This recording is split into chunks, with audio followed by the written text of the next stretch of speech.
The glass that shattered everything. The champagne flute left her hand before Daniel even saw it coming. 73 people watched it spin through the candle-lit air of the grand ballroom, his 50th anniversary party, the one he'd spent 4 months planning, and then it caught him just above the left eyebrow. The crack of crystal against bone silenced the string quartet mid-note. His wife Margaret gasped from the head table. Somewhere in the back, a child started crying. And Daniel stood there in his best suit, blood threading down the side of his face, staring at his daughter Vanessa like he had never truly seen her before. That was the moment everything changed. Not just the party, not just the evening, everything. Daniel Mercer had built his life the way most honest men do, slowly, carefully, and with more sacrifice than anyone ever bothered to notice. He'd started with nothing after his father died young, leaving the family with debt and a mortgaged house in a town nobody wanted to stay in. Daniel stayed. He worked 2 jobs through his 20s, married Margaret when they were both broke and laughing about it, and built a small construction company from 3 employees and a borrowed truck into a firm with a genuine reputation. He was not a wealthy man in the way magazines define wealth, but he was comfortable. He owned his home outright. He had savings. And for the last 11 years, he had held a $2 million life insurance policy, a decision he'd made quietly, without fanfare, as an act of love for the people he would eventually leave behind. He had never discussed it with his children. That was, it turned out, a mistake. Vanessa was his oldest. 42 years old, sharp-minded, beautiful in the way that can sometimes curdle into something harder when life doesn't deliver what a person believes they deserve. She'd married well twice and divorced expensively both times. She had a daughter of her own, a habit of expensive taste, and a bank account that could never quite keep pace with her lifestyle. Daniel had helped her quietly, consistently, more times than he could count. A down payment here, a cleared credit card there, never with conditions because he believed that's what fathers did. What he had not understood, not fully, not until that glass was spinning toward his face, was that somewhere along the way, Vanessa had stopped seeing his help as love. She had started seeing it as a preview of inheritance. The party had been Margaret's idea. 50 years of marriage deserved a real celebration, she'd said, and Daniel had agreed. They'd rented the Whitmore ballroom downtown, invited family and old friends, ordered the good wine. Vanessa had volunteered to handle the catering, and Daniel had been grateful. He should have noticed the signs earlier in the evening. Vanessa arriving late, tight-lipped and distracted. The way she kept checking her phone at the table. The sharp, whispered argument she had with her brother Marcus near the kitchen doors. Marcus, the younger one, steady and practical, who had always handled his own finances without asking. Daniel had chalked it up to sibling tension. He'd chalked up a lot of things to a lot of explanations that kept Vanessa comfortable in his mind. The speech was what broke it open. He'd stood at the microphone, raised his glass to Margaret, and talked about what 50 years actually looked like up close.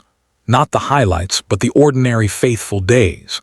And then, because he was feeling generous and sentimental and perhaps a little reckless with honesty, he mentioned the insurance policy.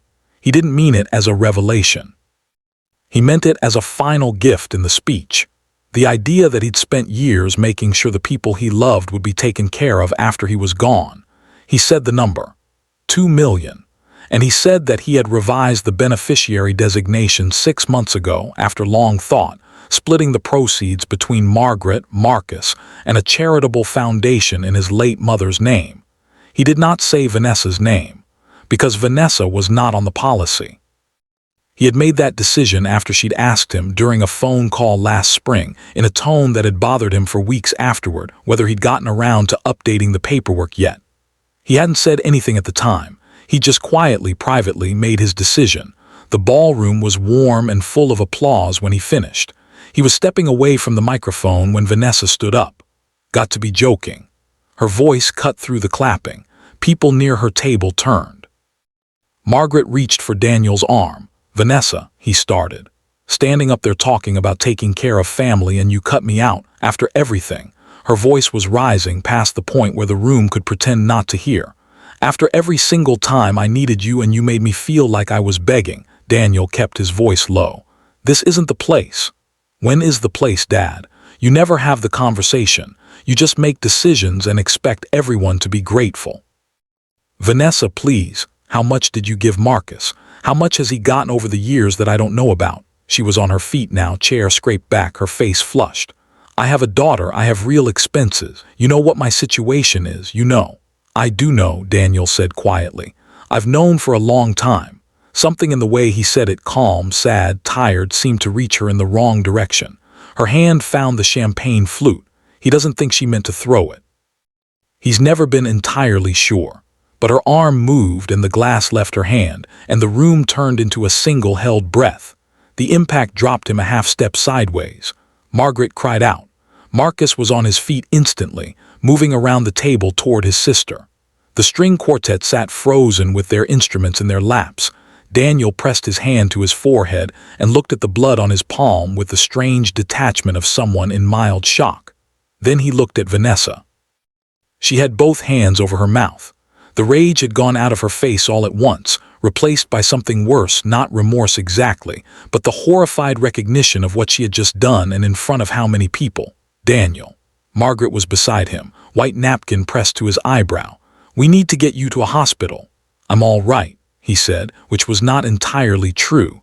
He did not go back into the ballroom after the paramedic in the lobby cleaned and butterflied the cut. He sat in a side room with Margaret and Marcus and a glass of water, and the particular quiet that follows a thing that cannot be undwelt. Marcus, who had barely spoken all evening, sat across from him with his elbows on his knees and said, How long have you known? About the way she thinks about the money. Long enough, Daniel said. She's been telling people for years that she'd be taking care of things eventually. After. Marcus shook his head. I didn't know how to tell you, Daniel nodded slowly. I know. What he didn't say, what he sat with in that room while the party sounds continued muted on the other side of the wall, was how complicated grief is when you're grieving something that's still alive. He wasn't grieving a daughter.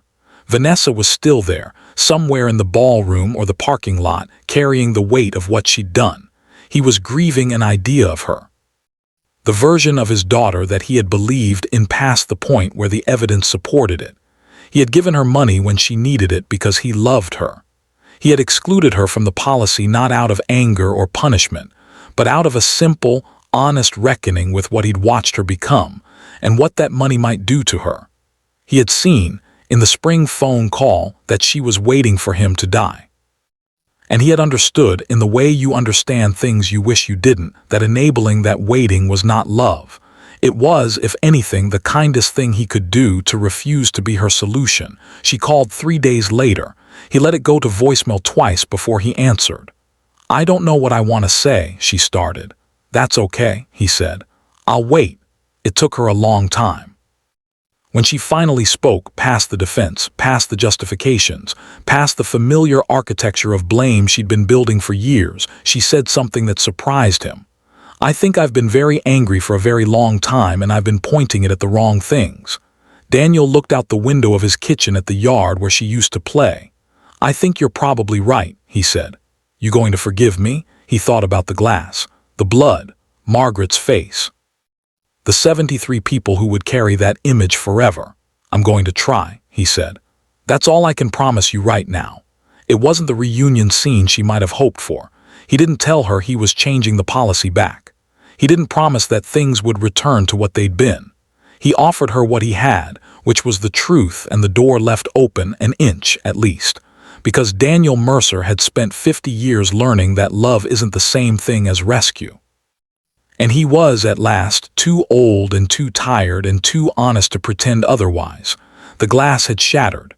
But some things, broken cleanly, can be rebuilt into something more truthful than what they were before. That, he supposed, would have to be enough.